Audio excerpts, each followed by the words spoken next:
Bom dia. Vamos começar a nossa segunda fase dos nossos estudos. Hoje, segunda-feira, nós vamos estar iniciando em Atos dos Apóstolos. Na sexta-feira, nós concluímos a leitura do Evangelho de Mateus. Iniciamos agora, então, o livro de Atos dos Apóstolos. O nosso objetivo é estudar todo o Novo Testamento, a Nova Aliança, para nós conhecermos, compreendermos a palavra de Deus e assim podermos colocar em prática. Iniciamos então. Atos dos Apóstolos, capítulo 1, versículo 1.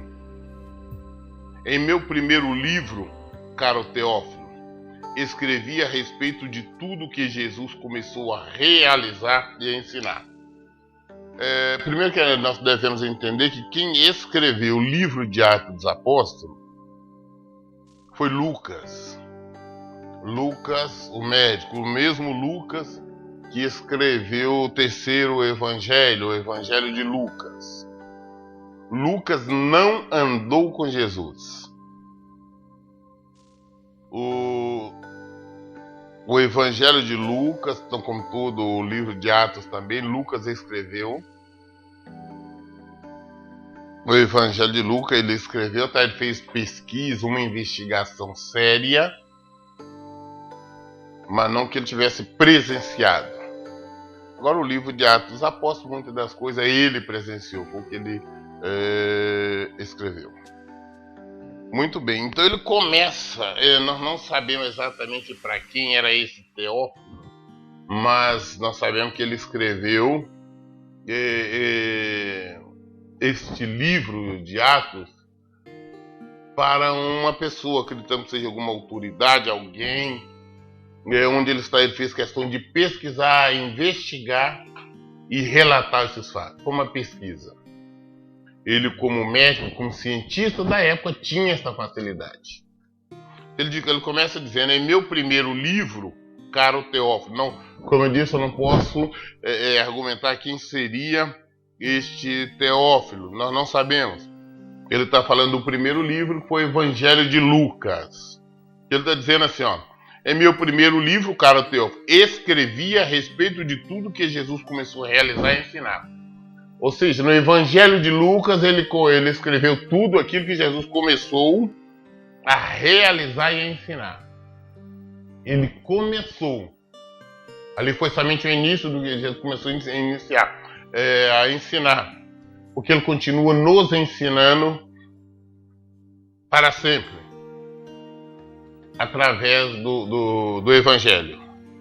Muito bem, ele continua no versículo 2. Até o dia em que foi elevado aos céus, logo após haver entregue seus mandamentos por intermédio do Espírito Santo aos apóstolos que havia escolhido. Então, ele no primeiro livro, que Lucas está dizendo, que ele no Evangelho de Lucas, ele escreveu tudo aquilo que ele pesquisou, tudo que Jesus começou a realizar, tudo aquilo que Jesus começou a ensinar, isso até o dia em que ele foi elevado aos céus, após ter entregado os mandamentos aos apóstolos. Ou seja, tudo aquilo que Jesus fez, ele ali, mesmo depois, até o dia da sua morte, depois da ressurreição, foi quando ele subiu. Tudo foi escrito, ele deixou registrado, como nós já lemos, não agora, creio que todos nós já lemos, conhecemos a maioria de nós o Evangelho de Lucas. Que ele fez isso, que atrai por intermédio do Espírito Santo aos apóstolos que havia escolhido. Depois do seu martírio, Jesus apresentou-se a eles e deu muitas provas incontestáveis da sua ressurreição. Depois da morte, Jesus apresentou-se de várias maneiras, se alimentou com eles, conversou com eles, mandou enfiar a mão, o dedo nos seus machucados, nas suas feridas, provando que ele estava vivo. Foram provas incontestáveis que ele era o Jesus ressurreto, que ele tinha renascido, que ele tinha ressurgido. Aparecendo-lhe por um período de 40 dias seguidos e ensinando-lhe acerca do reino de Deus. Jesus apareceu durante 40 dias, é registrada 11 aparições dele para várias pessoas, e todas elas, Jesus não apareceu somente para aparecer, foi para ensinar o Evangelho de Jesus Cristo, ensinar o caminho do reino, falar sobre a salvação, falar sobre a obediência ao Evangelho. Durante 40 dias, depois de ressurreto, Jesus fez isso. É isso que Lucas está falando. Certa ocasião, enquanto ceava com eles, ordenou-lhe que não se ausentasse de Jerusalém, mas que aguardasse a promessa do Pai, a qual salientou ele: de mim ouviste. Jesus, quando aparecia, fazia questão de comer com eles. Disse: vem cá, tem de algo para comer? Jesus comeu peixe, comeu mel, pães com eles, exatamente para mostrar que não era um fantasma. É diferente de Jesus, estava no corpo glorificado, mas não era um fantasma. Um fantasma não se alimenta, não come, não faz nada. Então Jesus estava fazendo questão disso. E numa dessas vezes estava dizendo, falou: olha, vocês não se afastem de Jerusalém até que se recebam poder. Mandou eles aguardar até a vinda do Espírito Santo. O poder nós recebemos através do Espírito Santo. Então está aqui: certa ocasião, enquanto ceava com eles, ordenou que não se ausentasse de Jerusalém, mas que aguardasse a promessa do Pai, a qual salientou: que de mim ouviste. Então Jesus falou: escuta, aguarda até vocês receberem poder. Eles aguardaram, foi quando aconteceu, depois nós vamos chegar até lá, até o dia do Pentecostes. E isso, quando Jesus estava ceando e mandou eles aguardar, Jesus já era um Jesus com o corpo glorificado, já era um Jesus ressurreto. Muito bem, porquanto João de fato batizou com água, entretanto, dentro de poucos dias vós sereis batizados com o Espírito Santo. Deus falou: não, vocês ficam em Jerusalém, vocês aguardam, vocês receberão poder, receberão o batismo. João Batista batizava com água. Vocês vão receber o batismo com o Espírito Santo. Vocês vão receber poder. Aguarda. Jesus mostrou tudo o que eles deveriam fazer para continuar a missão. Então, os que haviam se reunido lhe consultaram: Senhor, será este o tempo em que restaurarás o reino a Israel? A ansiedade, a preocupação de nós queremos saber mais do futuro. Aqueles que estavam ali, Jesus ressurreto, falou: Senhor, vai ser agora que tu vai restaurar o reino a Israel? Que apesar de ter visto Jesus ressurreto, o Jesus ali com o corpo glorificado, eles ainda faziam muita confusão, queria uma libertação física de Israel. A não estar preocupação de restaurar o reino a Israel, Israel física. Jesus veio para nos libertar. Jesus veio para nos conduzir ao reino, o reino de Deus. Às vezes nós fazemos muita confusão porque a nossa preocupação é o nosso reino aqui. Nós queremos reinar aqui. Nós queremos ter o poder, conseguir. Nós queremos estar reinando aqui. Essa não é a preocupação de Jesus. Jesus quer que nós reinamos com Ele. Então, quando Jesus estava ali, a preocupação deles não vem cá, porque, como eu disse, nesta época Israel vivia sob o domínio de César, de Roma. Então Jesus ressurreto, dizendo de Jesus agora com o corpo glorificado, Jesus cheio de poder, falou: não, então agora quando será que você vai restituir o reino de Israel? Olha que resposta de Jesus. Essa resposta serve para todos nós em várias fases da nossa vida. Ele lhes afirmou: não vos compete saber as épocas ou as datas que o Pai estabeleceu por sua exclusiva autoridade. Não vos compete saber as épocas ou as datas que o Pai escolheu.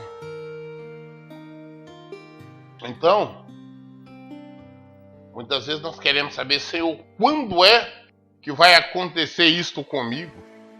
Quando é que eu vou ter isto? Quando é que eu vou ter aquilo? Quando vai acontecer isto, aquilo? Compete nós estarmos preocupados com isso, não. Nós temos que primeiro colocarmos a nossa fé no Senhor, nós crermos no Senhor, sabermos que nós temos um Deus, um Pai que nos ama, que inclusive enviou o Filho dele para morrer por nós, e que no momento certo, na hora certa, na hora que for necessário, a porta vai se abrir. O milagre vai acontecer, a palavra vai se cumprir. Então nós não podemos, Jesus nos ensinou que não podemos ser ansiosos por coisa alguma. Nós temos uma preocupação, ansiedade traz dor, sofrimento, medo, insegurança, inconstância. Ah, não, é amanhã, é depois, é amanhã, é agora, daqui uma hora que não. Não compete nós sabermos, mas nós receberemos poder. Não vos compete saber épocas ou datas que o Pai estabeleceu por sua exclusiva autoridade. Contudo, recebereis poder quando o Espírito Santo descer sobre vós e sereis minha testemunha, tanto em Jerusalém como em toda a Judéia e Samaria, até os confins da terra. Quando é, eu estou clamando, Senhor, quando é que essa cura vai chegar? Quando é que a minha mulher vai engravidar? Quando é que meu casamento vai ser restaurado? Quando é que eu vou conseguir quitar todas as minhas dívidas? Quando é que eu vou arrumar um emprego decente? Quando é que eu vou ter paz? Quando isso, quando aquilo? Não, busque a Deus. Clame a Deus. Viva o Evangelho, pratique o Evangelho. E você, eu, todos nós, seremos testemunhas. Seremos testemunhas até os confins da terra. O Evangelho é testemunho. O milagre que vai acontecer, a palavra de Deus. A palavra de Deus vai se cumprir na minha vida, na sua, nas nossas vidas. O milagre vai acontecer. É testemunho. Nós vamos testemunhar o poder de Deus. A palavra de Deus se cumprindo. As pessoas vão ver, vão saber, olha o que Deus fez na vida dele. O que Deus fez na vida dela. A palavra se cumpriu. Isso é testemunho. Esse testemunho chegarão até os confins da terra.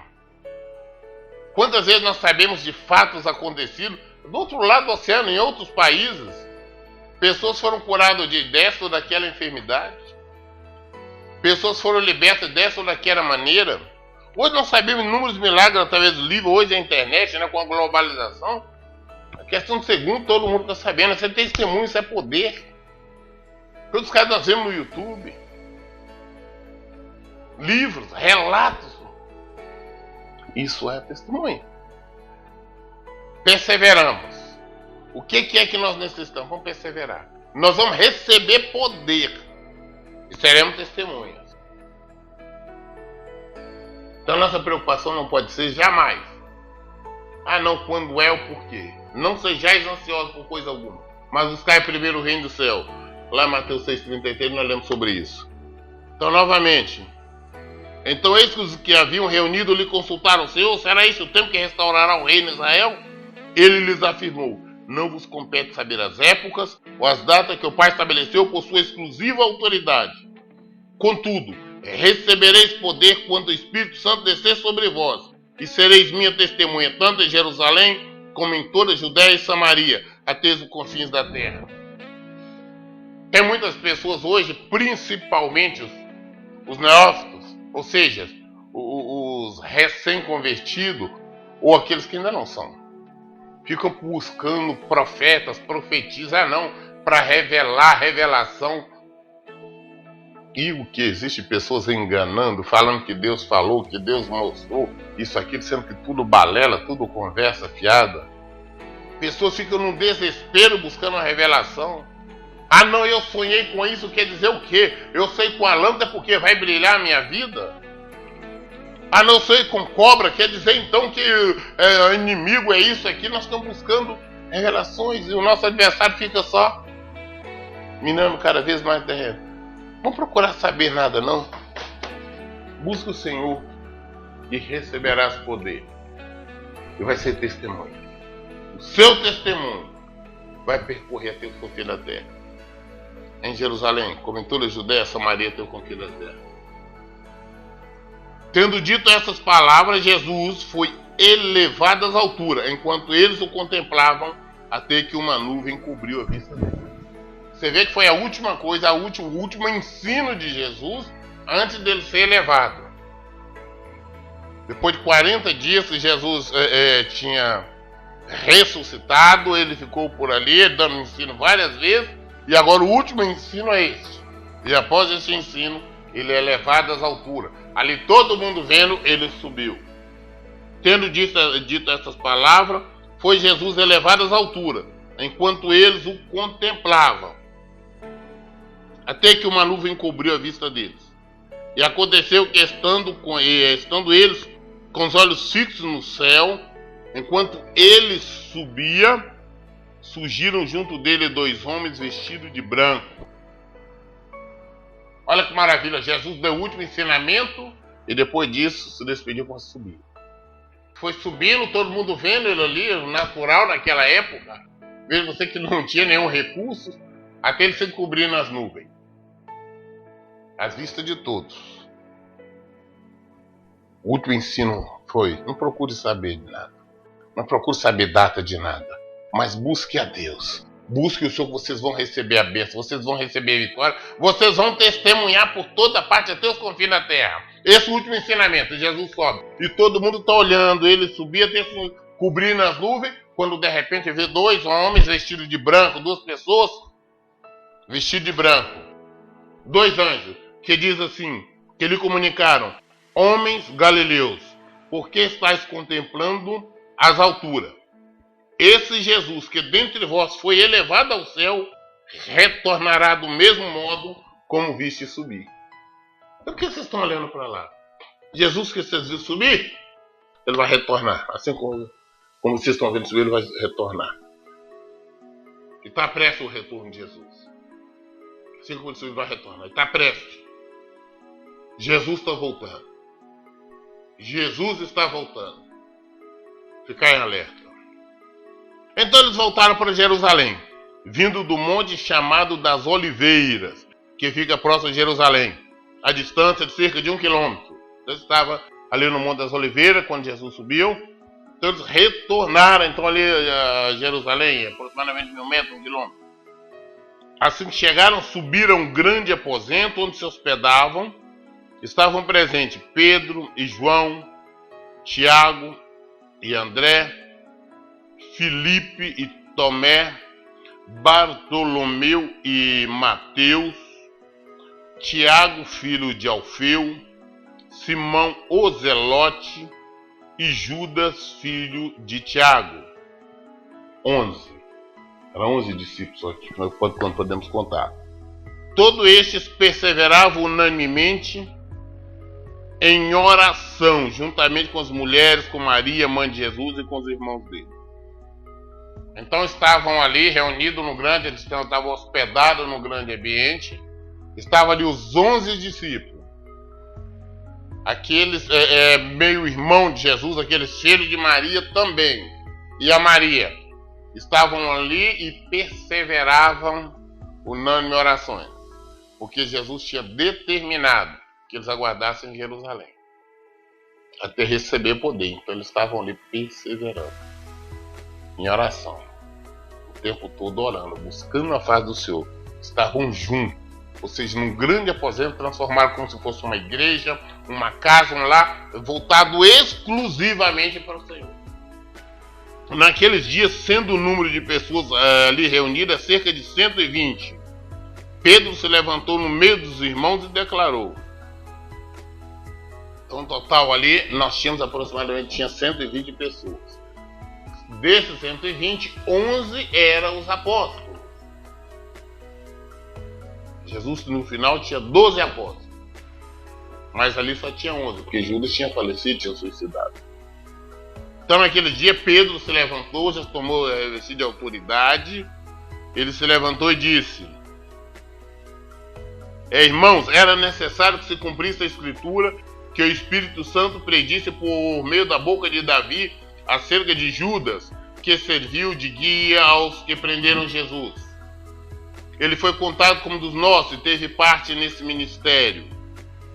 Então Pedro lembra que foi necessário que se cumprisse as escrituras, incluiu aquilo que Davi já tinha relatado, usado pelo Espírito Santo, tinha falado o que iria acontecer com Judas, quando viria o Messias e o que aconteceria com ele.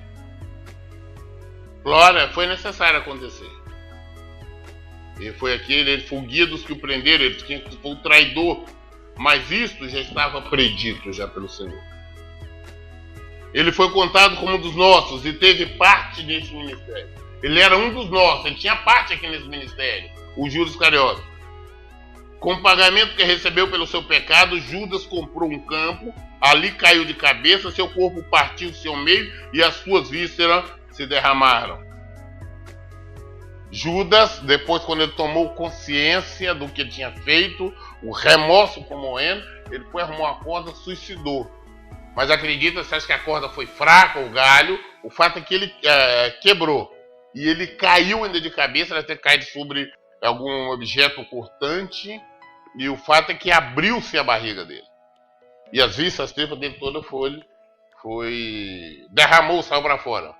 Isso que morte triste, né? Todo o que aconteceu com Judas, até a maneira como ele entregou Jesus, ele traiu Jesus e tudo mais, estava já revelado pelo Senhor. A Escritura dizia que ia acontecer, e assim aconteceu. Então a maioria das pessoas acha que Judas simplesmente se suicidou ali, foi pendurado no galho. Não, ele se enforcou, mas só que além na forca também ele caiu. Eu não posso afirmar com vocês sobre se foi uma pedra, um outro objeto cortante qualquer. Mas o fato que a Bíblia nos mostra aqui que ele caiu sobre algo, que partiu ali, então, abriu a sua barriga, as suas vistas, suas tripas e saiu para fora. Isso foi a morte triste de Judas, o traidor de Jesus.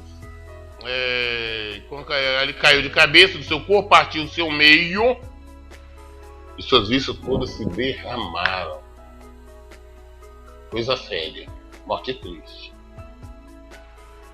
Seu corpo partiu do seu meio. Todos em Jerusalém ficaram sabendo deste fato, de maneira que na própria língua deles essas terras passaram a chamar Seldama, que significa campo de sangue. Lá em Jerusalém todo mundo ficou sabendo dessa história. Todo mundo. Por isso esse lugar se chama Seldama, que quer dizer campo de sangue. Ou seja, no local ali onde Judas faleceu, onde Judas morreu, onde Judas suicidou. O traidor, aquele que traiu o Filho de Deus. Então Pedro está lembrando, aqui em Jerusalém todo mundo sabe dessa história, todo mundo viu. O fato é que ele chama campo de sangue, passou a se chamar campo de sangue por esse motivo. Pedro está fazendo somente um relato a mais. Porquanto, continuou Pedro, está escrito no livro de Salmos: fique deserto o seu lugar, e não haja ninguém que nele habita, e ainda que outro ocupe o seu lugar. Então ele cita o livro de Salmos. Olha, que o seu lugar vai ficar deserto. Ele ficou deserto porque era 12 discípulos, então passou a ser 11, porque já não existe mais o Judas Iscariote. Ao mesmo tempo que o próprio... Olha como é que a palavra de Deus é tremenda. Há anos, tudo foi revelado, mostrado o que aconteceu. Ele também já mandava que outro ocupasse o lugar dele, para que permanecesse os 12 discípulos. Era necessário, então, eleger, levantar-se um outro discípulo. É isso que Pedro está mostrando. Que não haja ninguém, ainda que outro ocupe seu lugar. Sendo assim, Pedro falando, é preciso que escolhamos um dos homens que estiveram conosco durante todo o tempo que o Senhor Jesus viveu entre nós. Então é necessário que nós vamos escolher alguém que conviveu com nós durante todo o tempo que Jesus esteve conosco. Ou seja, durante todo o tempo do ministério de Jesus, durante todos os 3 anos aproximados que Jesus esteve, o seu ministério terreno aqui conosco. Alguém que esteve no nosso meio. Nós temos que escolher um deste para que venha ocupar o lugar do Judas, do traidor. o tempo em que o Senhor Jesus veio entre nós, desde o batismo de João até o dia que Jesus foi levado entre nós, ou seja, desde o dia que Jesus foi batizado por João Batista. O início do ministério de Jesus foi exatamente isso. Quando Jesus foi batizado por João Batista no Rio Jordão. É fundamental que um deles seja conosco, testemunha da ressurreição. É necessário que um deles, que tenha visto, acompanhado tudo, e que seja testemunho da ressurreição. Vamos achar isso, vamos ver que o qual que está. Que seria? Então propuseram dois nomes. José, chamado Barsabás, também conhecido como Justo, e Matias. Olha, tem dois aqui, nós temos que escolher esses dois, que se encaixa dentro desse perfil, está desde o início, desde o batismo de Jesus, ali no Rio Jordão, e o tempo todo. Então, tem esse José, o Barsabás e Matias.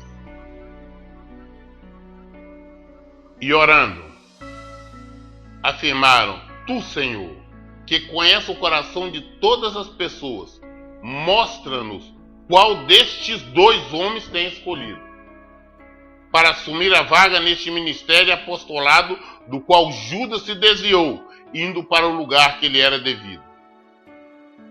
Então, isso aqui é a oração. Vamos prestar atenção na oração que eles fazem. Apresentar os dois. O Justo lá, o Barsabás e Matias. Colocaram diante do Senhor. E oraram. A oração deles foi esta: Tu, Senhor, que conheces o coração de todas as pessoas, mostra-nos qual destes dois homens tem escolhido. Qual destes dois, Senhor, vamos escolher? Para assumir a vaga nesse ministério apostolado do qual Judas se desviou, indo para o lugar que lhe era devido. Judas foi para o lugar que era merecido. Porque ele já estava prescrito tudo o que iria acontecer com ele. Em seguida lançaram sorte quanto a eles, e a sorte caiu sobre Matias. Assim ele foi acrescentado aos 11 apóstolos. Jogaram sorte. E o escolhido foi Matias. E Matias, então, passou a ocupar o lugar que era de Judas. Agora já não voltou, não mais 11, mas voltaram a ser os 12 apóstolos, 12 discípulos. Nós vamos ler, está divagando durante algum tempo, agora sobre em Atos, nós vamos entender que apóstolos é aqueles que viram Jesus. Nós vamos chegar a essa parte. Porque muitas pessoas fazem uma confusão muito grande. Ah, não, eu sou apóstolo, meu chamado é de apóstolo. Não tem chamado de apóstolo, chamado de apóstolo. O último apóstolo é que viu Jesus. E nós vamos descobrir isso mais à frente, que o último que viu Jesus foi Paulo. Quer dizer, Saulo, depois veio ser Paulo. Então ocuparam o lugar que estava vago por Judas, agora já está ocupado. Agora Matias ocupa aquele lugar. Nós estamos começando hoje, nós lemos aqui agora o primeiro capítulo, estamos concluindo aqui o primeiro capítulo de Atos dos Apóstolos. Eu não vou nem dar entrada hoje no capítulo 2, vou deixar para nós iniciarmos amanhã o capítulo 2. Mas nós estamos agora meditando, lendo, conhecendo, nós vamos conhecer a igreja dos primogênitos, a sua fundação, a sua missão, a missão dos cristãos, a missão dos evangélicos. Nós vamos conhecer sobre o ID, e de pregar a todas as criaturas, o ID fazer discípulos. Vamos aprender sobre a palavra de Deus e entender se as igrejas os templos que nós frequentamos hoje está de acordo com a palavra de Deus, com aquilo que foi instituído pelo Senhor? Estamos lendo a história, estamos aprendendo com o Senhor. Nós não temos que trazer novidade para a palavra de Deus, não. Nós só temos que colocar em prática os seus ensinos. Somente isso. Por isso, em todo tempo eu digo, leia e pratique a Bíblia. Que Deus abençoe. Tenha uma semana abençoada, em nome de Jesus.